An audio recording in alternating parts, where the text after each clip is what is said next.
Bible plan, Bible study. And this one's called Am I Offended? And it's a 5-day Bible plan. So we're going to start on the first day here. Okay. The Secret Trap by John. Okay. Am I Offended by John Bevere. The Secret Trap. As I travel across the United States ministering, I have observed one of the enemy's most deadly and deceptive traps. It imprisons countless Christians, severs relationships, and widens our existing breaches. It is the trap of offense. Many are unable to function properly in their calling because of the words and hurts that offenses have caused in their lives. They are handicapped and hindered from fulfilling their full potential. Most often, it is a fellow believer who has hurt them. This causes the offense to feel like a betrayal. In Psalm chapter 55, verse 12 through 14, David laments, "For it is not an enemy who reproaches me, then I could bear it. Nor is it one who hates me or has exalted himself against me, then I could hide from him. But it was you, a man, my equal, my companion, and my acquaintance, who we took sweet counsel together and walked to the house of God in the throng." The home meant to be a shelter of protection, provision, growth, where we learn to give and receive love, is often a very root of our pain. History shows that the bloodiest wars are civil, brother against brother, son against father, or father against son. The possibilities for offenses are as endless as the list of relationships, no matter how complex or simple.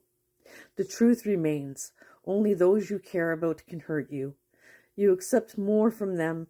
After all, you are given more of yourself to them. The higher the expectations, the greater the fall. Selfishness reigns in our society. Men and women today look out for themselves to neglect and hurt of those around them. This should not surprise us. Wow. The Bible is very clear that in the last days men will be lovers of themselves. 2 Timothy chapter 3 verse 2. We expect this in unbelievers, but Paul was not referring to those outside the church.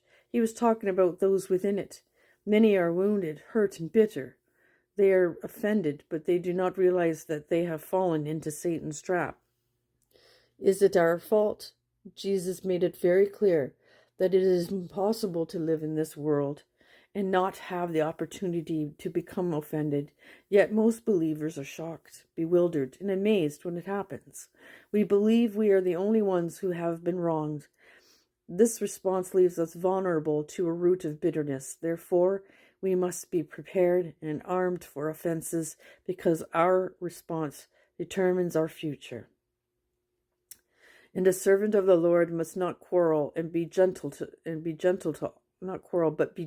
all, able to teach, patient in humility, correcting those who are in opposition, if God perhaps will grant them repentance so that they know the truth and that they may come to their senses and escape the snare of the devil, having been taken captive by him to do his will. 2 Timothy chapter 2, verse 24 through 26. And now we are on to the verses.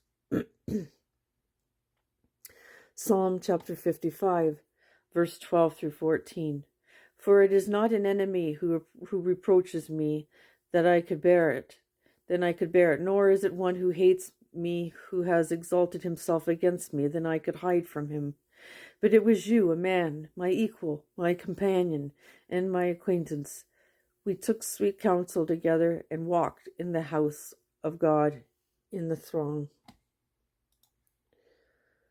2 Timothy chapter 3, verse 2. For men will be lovers of themselves, lovers of money, boasters, proud, blasphemers, disobedient to parents, unthankful, and unholy. And to think that's actually about other Christians. I thought that it was about the ones outside the church, but I was really wrong.